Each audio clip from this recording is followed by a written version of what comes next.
Good morning, dear students. Hope you all are safe and sound at home. Today, in this video, we will read and discuss chapter number 9 from our general science books, that is, Water as a Resource. So, let's start the reading of this chapter with an activity.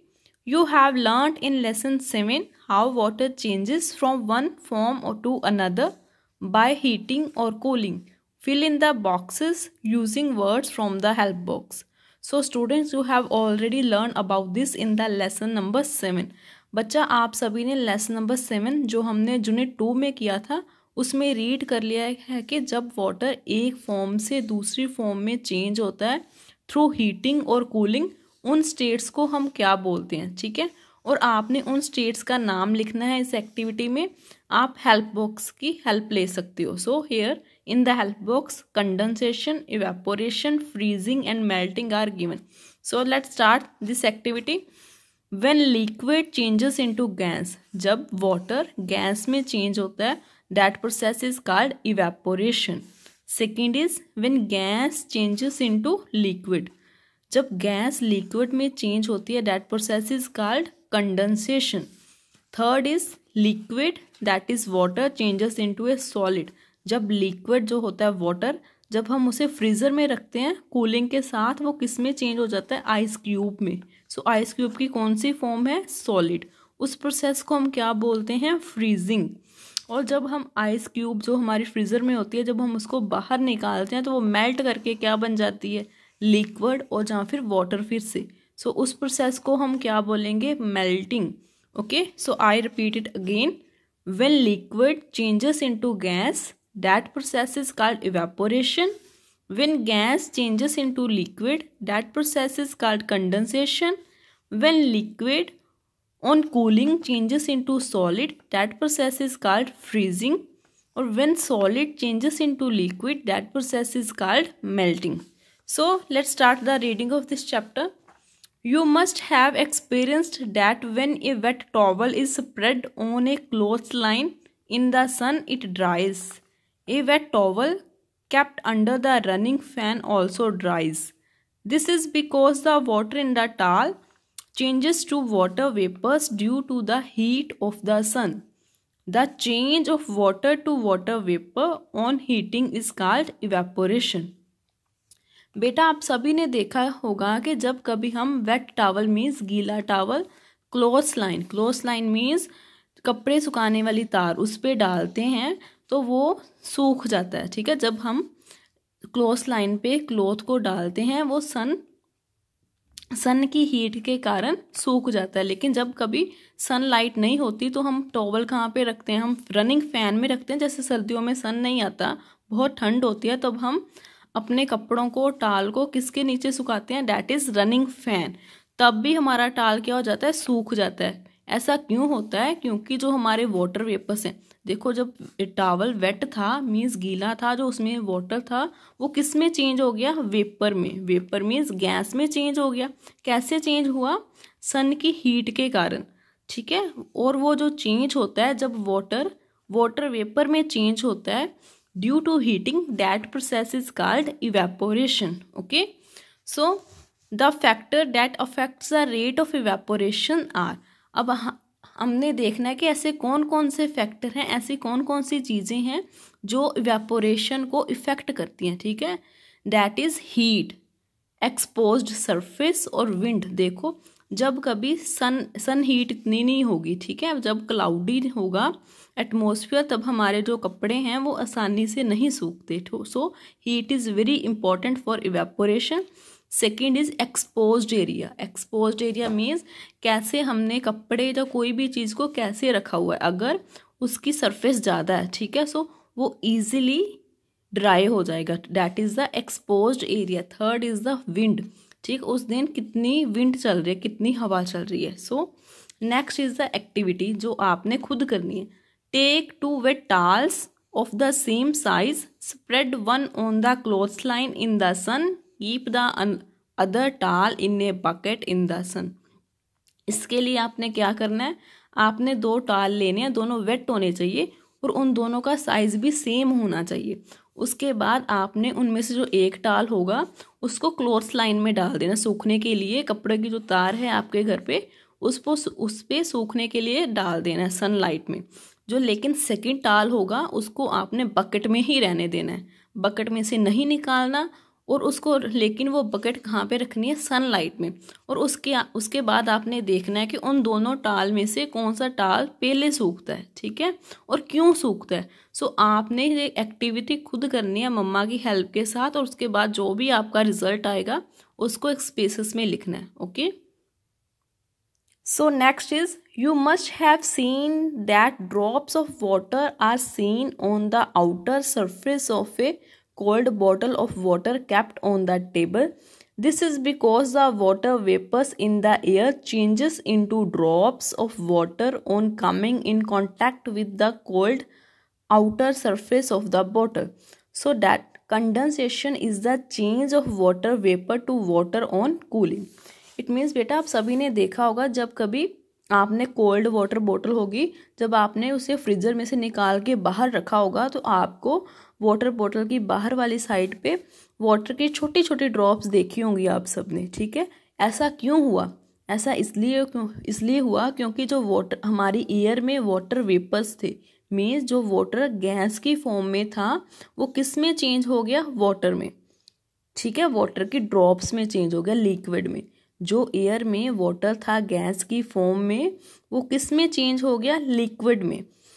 कैसे change हो गया? जब वो बोतल की cold surface, जब क्योंकि बोतल तो कोल्ड थी, ठंडी थी, जब उसके कांटेक्ट में एयर आई तो उसके बीच में जो भी वाटर था गैस फॉर्म में था वो किस में चेंज हो गया, लिक्विड फॉर्म में। और इस प्रोसेस को हम क्या कहते हैं, condensation. So condensation is the change of water vapour to water on cooling. So, in nature, condensation is seen in the form of dew and fog.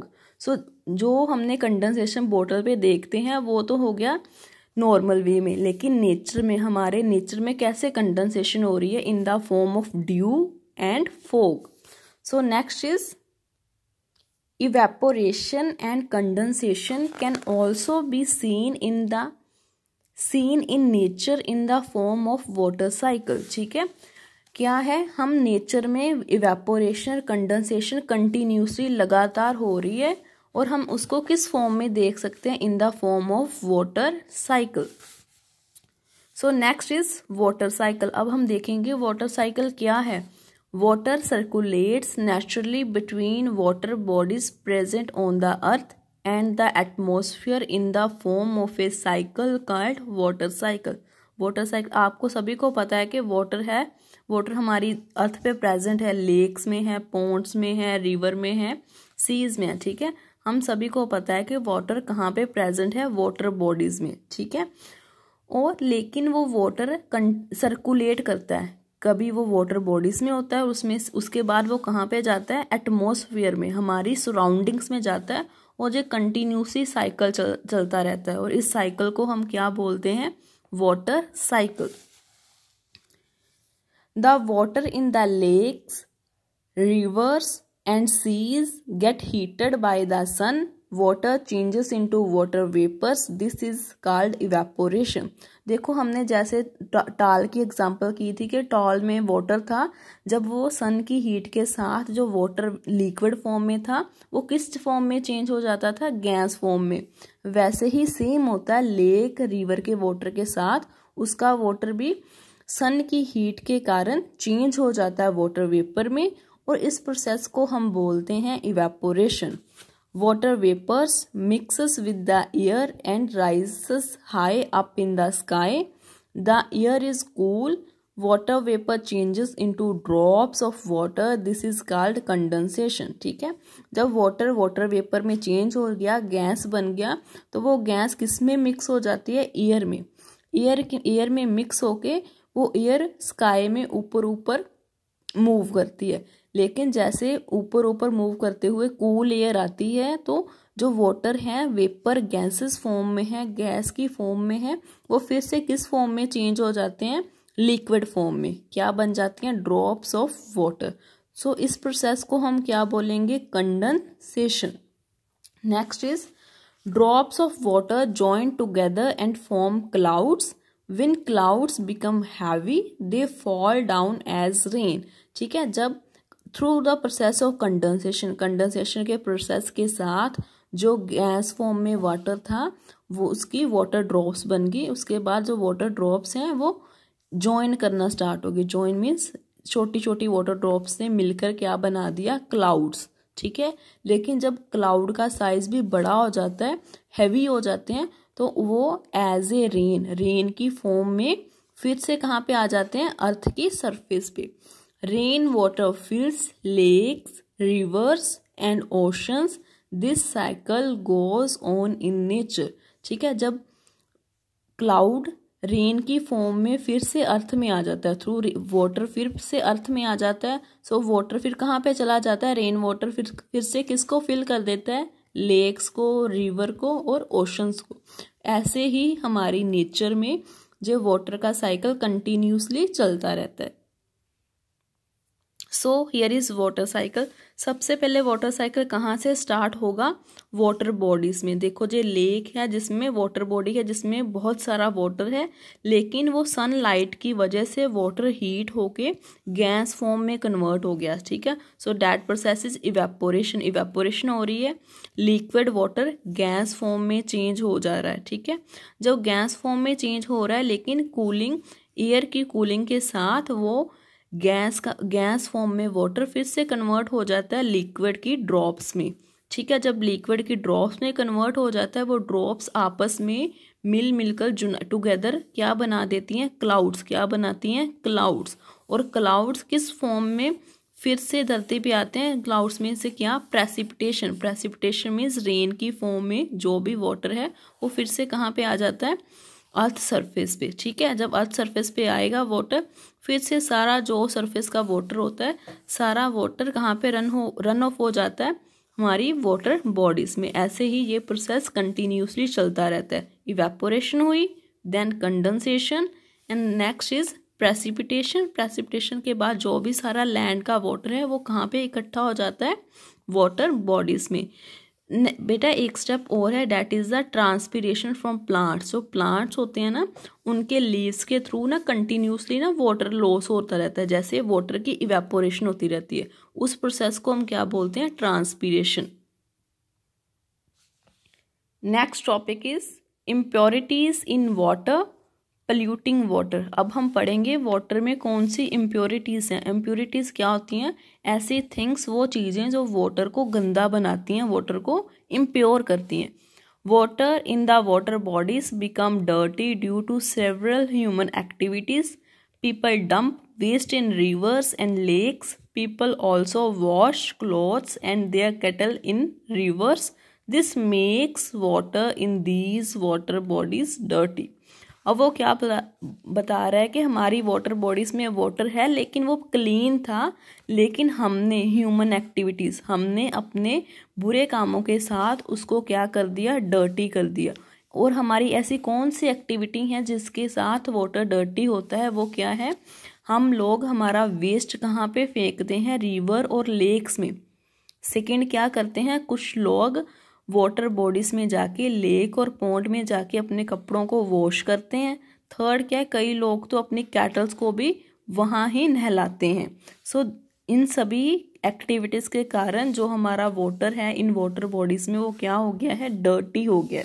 C the colour of water here. So people use water from rivers and lakes for drinking the dirty water can make us sick. They can suffer from waterborne diseases like typhoid and cholera। ठीक है, और हम सभी water, हमें drinking के लिए water चाहिए होता है, तो वाटर हमें कहाँ से मिलता है, रिवर्स और लेक्स के लिए। लेकिन अगर हम डर्टी वाटर को ड्रिंक करेंगे, ड्रिंकिंग के लिए डर्टी वाटर को यूज़ करेंगे, तो हम क्या हो सकते हैं, बीमार हो सकते हैं। सो अगर हम डर्टी वाटर को ड्रिंक करेंगे तो इसके साथ हमें बहुत सारी बीमारियां हो सकती हैं। उन बीमारियों के नाम हैं typhoid and cholera. So water in water bodies have insoluble impurities like mud, stones etc. बेटा हमने लास्ट चैप्टर में पहले ही रीड कर लिया था कि insoluble क्या है, soluble क्या है. insoluble वो होगा जो वाटर में मिक्स नहीं होती, और impurities क्या है, वो थिंग्स, वो चीज़ें जो वाटर को गंदा करती हैं, डर्टी करती हैं. सो उसकी एग्जाम्पल है मड और stones. Water in the water bodies have soluble impurities like germs, chemicals from factories. Water containing impurities is unfit for consumption. So और वाटर में soluble impurities कौन सी होंगी, जो वाटर में मिक्स हो जाती हैं. उसकी एग्जांपल है germs. germs हैं वो ऑर्गेनिज्म जो हमें बीमार करते हैं, और केमिकल्स जो फैक्ट्रियों में से निकलते हैं. ठीक है, अगर हम ये वाटर जिसमें इम्प्योरिटीज़ हैं वो कंजम्पशन के लिए, ड्रिंकिंग के लिए अच्छा नहीं है. Next is purification of water. हमने हमारी एक्टिविटीज़ के कारण वाटर को तो डर्टी कर ही दिया है, लेकिन हमें वाटर तो चाहिए ना ड्रिंकिंग के लिए. सो अब हम ऐसा क्या करेंगे कि वाटर को हम प्योर कर सकें, ठीक है, क्लीन कर सकें. We cannot consume water from lakes, rivers and ponds directly without purifying it. क्योंकि अब हमें पता है कि लेक, पॉन्ड में वाटर है वो डर्टी है, उसको हम बिना प्यूरिफाई किए, बिना साफ किए ड्रिंक नहीं कर सकते, क्योंकि अगर हम उसको ऐसे ही ड्रिंक करेंगे तो हम बीमार हो सकते हैं. There are different ways of purifying. हमारे पास वाटर को प्यूरिफाई करने के लिए, क्लीन करने के लिए अलग अलग वेज हैं. कैसे हैं? Removing insoluble impurities present in water. अगर वाटर में इनसॉल्युबल इम्प्योरिटी, इनसॉल्युबल मीन्स जो मिक्स नहीं हुई, उसको हम कैसे रिमूव करेंगे? फर्स्ट प्रोसेस है सेडिमेंटेशन.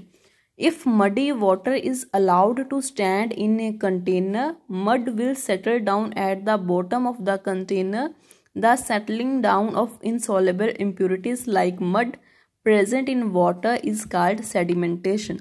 आप सभी को पता है कि मड कभी भी वाटर में डिसॉल्व नहीं होती, मिक्स नहीं होती, और ऐसे ही अगर हम मडी वाटर को थोड़ी देर के लिए ऐसे ही पड़ा रहने देंगे, जो मड होगी वो धीरे से उसके बेस में इकट्ठा हो जाएगी. देखो ये मडी वाटर था, हमने थोड़ी देर इसको वैसे ही रख दिया, इसको डिस्टर्ब नहीं किया, और जो भी मड थी कहाँ पे कलेक्ट हो गई, बीकर के कंटेनर के बेस पे. So next is decantation. The pouring of the clean water on top of the sediment into another container is called decantation. बेटा देखो सेडिमेंटेशन के थ्रू हमने क्लीन वाटर अलग कर लिया, सेडिमेंट मड को अलग कर लिया, लेकिन अब इसके बाद हम क्या करेंगे, धीरे से जो क्लीन वाटर है उसको नए वाले बीकर में डाल लेंगे ताकि हमारी मड और क्लीन वाटर अलग हो जाए. Next is filtration. This is another method of removing insoluble impurities present in water.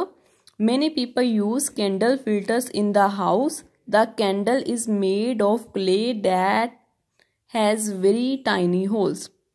ठीक है, वाटर को क्लीन करने का सेकंड मेथड है फिल्ट्रेशन. ठीक है, इसको यूज़ करने के लिए हमें, फिल्ट्रेशन करने के लिए हमें क्या चाहिए होते हैं? Candle filters. जो कैंडल फिल्टर्स हैं वो किससे बनते हैं? क्ले के साथ बनते हैं. ठीक है, क्ले क्या है? सॉइल की एक टाइप है जिसमें बहुत स्मॉल स्मॉल होल्स होते हैं. So the water drips through them very slowly and the fine impurities can not pass through the pores. The candle needs to be cleaned regularly. ठीक है, क्योंकि उसमें अब स्मॉल स्मॉल होल्स हैं, उन holes के थ्रू वो वाटर धीरे धीरे पास होता रहता है. ठीक है, अगर उसमें कोई भी इम्प्योरिटी है लार्ज साइज़ की, बड़ी साइज़ की, वो उसमें से पास नहीं हो पाएगी और हमारा वाटर क्या हो जाएगा? क्लीन हो जाएगा, प्यूरिफाई हो जाएगा. इसलिए लेकिन हमें जो कैंडल फिल्टर्स हैं उनको डेली बेसिस पे चेंज करते रहना चाहिए, क्लीन करते रहना चाहिए. Now A days people use aqua guard filters and UV filters also. ठीक है, अब हमारे घर, सभी के घर में RO लगे हुए हैं, that are the Aquaguard filters और UV filter also. Next is removing soluble impurities present in water. अब हम वो इम्प्योरिटीज जो वाटर में अच्छे से मिक्स हो जाती हैं उनको कैसे रिमूव करेंगे? Water has soluble impurities like bacteria and germs which can not be seen, these need to be removed. Water में बहुत सारी सॉल्युबल इम्प्योरिटीज़ होती हैं बैक्टीरिया और जर्म्स की तरह, जो हम देख नहीं सकते, लेकिन हमें उनको रिमूव करना होता है, निकालना होता है, नहीं तो अदरवाइज वो इम्प्योरिटीज़ हमें बीमार कर देंगी। फर्स्ट है boiling. Boiling water for 10 to 15 minutes helps to kill germs. अगर हम वाटर को बॉयल करें 10 to 15 मिनट्स के तक, तो उसमें जो भी जर्म्स होंगे वो सारे क्या हो जाएंगे, किल हो जाएंगे। सेकंड है chlorination. Adding chlorine to drinking water to make it safe for drinking is called chlorination. Chlorine kills germs present in water. जो नेक्स्ट स्टेप है, अगर हम वाटर में क्लोरीन डाल दें तो वो उसमें जो भी जर्म्स हैं उसको किल कर देंगे, और वाटर में क्लोरीन डालने के प्रोसेस को क्या करते हैं, that is chlorination. Next is rain water harvesting. अब रेन वाटर हार्वेस्टिंग क्या है? Rain water harvesting is a good method to save and recycle rain water, catch water as it falls. Rain harvesting is method है जिसमें हम जो rain का water होता है उसको सेव करते हैं और उसको फिर से यूज करते हैं। This involves collecting rain water on the roofs of houses and storing in the underground tanks for future use. इसमें हम क्या करते हैं, जब भी कभी रेन होती है तो हम उस वाटर को हमारे घरों की जो रूफ्स होती हैं, छत होती है, उस पर कलेक्ट करके स्टोर कर लेते हैं, ठीक है, टैंक्स में, ताकि हम उसको बाद में यूज कर सकें। Next is remember water is precious and should not be wasted. हमेशा याद रखो कि वाटर हमारे लिए बहुत ही प्रीशियस है, बहुत ही इम्पोर्टेंट है, क्योंकि हम वाटर के बिना नहीं रह सकते। सो इसलिए हमें कभी भी वाटर को वेस्ट नहीं करना चाहिए। बेटा see here is clouds are there. देखो क्लाउड में से रेन हो रही है और रूफ में हम वाटर को क्या कर रहे हैं, कलेक्ट कर रहे हैं। कलेक्ट करने के बाद with the help of pipe के साथ हमने उनको उस वाटर को कहाँ पे कलेक्ट करना है, टैंक्स में। टैंक्स कहाँ पे बने हुए हैं, हमारे घर के नीचे। So that are called the underground tanks, ठीक है। उसको बाद उस वाटर जो कलेक्ट हो गया उसको बाद आप कहीं भी यूज कर सकते हो। सो here we quickly recall the chapter. Evaporation take place faster due to heat, more exposed surface and wind. Condensation is change of water vapor to water on cooling. The water circulates between the earth and the atmosphere in the form of water cycle. Drinking dirty or polluted water can make us ill. Insoluble impurities present in water can be removed by sedimentation, decantation and filtration. Soluble impurities present in water can be removed by boiling and chlorination. Rainwater harvesting helps to save and recycle rainwater. बेटा मैंने आप सभी को ये terms chapter में अच्छे से explain कर दिए हैं। आई होप आपको अब अच्छे से समझ लग जाएगी। Next is new words. Evaporation, change of water to water vapour on heating. Condensation, change of water vapour to water on cooling. Water cycle, the circulation of water between the earth and the atmosphere. Sedimentation, the settling down of insoluble impurities present in water. Rainwater harvesting is collecting rainwater and using it later. Here are the tick the correct answer. The change of water to water vapor is called, that is evaporation. An example of waterborne disease is cholera. An example of soluble impurity present in water is, that is germs. Evaporation is faster when it is hot, windy, exposed areas more. All three options are right. So हम कहाँ पे टिक करेंगे, all of them. Second part is match the following. Soluble impurities in water, जो soluble impurity होती है उसको हम कैसे रिमूव करेंगे, थ्रू बॉइलिंग। इवेपोरेशन में हम क्या करते हैं, हीट करते हैं, दैट। सो राइट हेयर 2 और match it with heat. Insoluble impurity को हम कैसे रिमूव करेंगे, with the help of filtration. Fourth is condensation. Condensation कब होती है, जब हम किसी भी लिक्विड को क्या करते हैं, कूल करते हैं, ठीक। Next is blanks. Decantation is done after the process of dash. हम डिकेंटेशन किसके बाद करते हैं, after the process of sedimentation. A candle filter helps to dash water. Candle filter क्या किस में हेल्प करता है? वाटर को फिल्टर करने में। Adding dash to drinking water kills germ. हम वाटर में क्या डालेंगे जिसके साथ जो जर्म्स हैं वो किल हो जाएं? That is chlorine. Water is precious and should not be dash. Answer will be wasted. Next are true and false. Evaporation is faster on a cloudy day. No, this is wrong. So write here false. Mud is a soluble impurity. No, this is wrong. Mud is a insoluble impurity. Write here false. In nature, condensation is seen in the form of dew. Yes, this statement is right.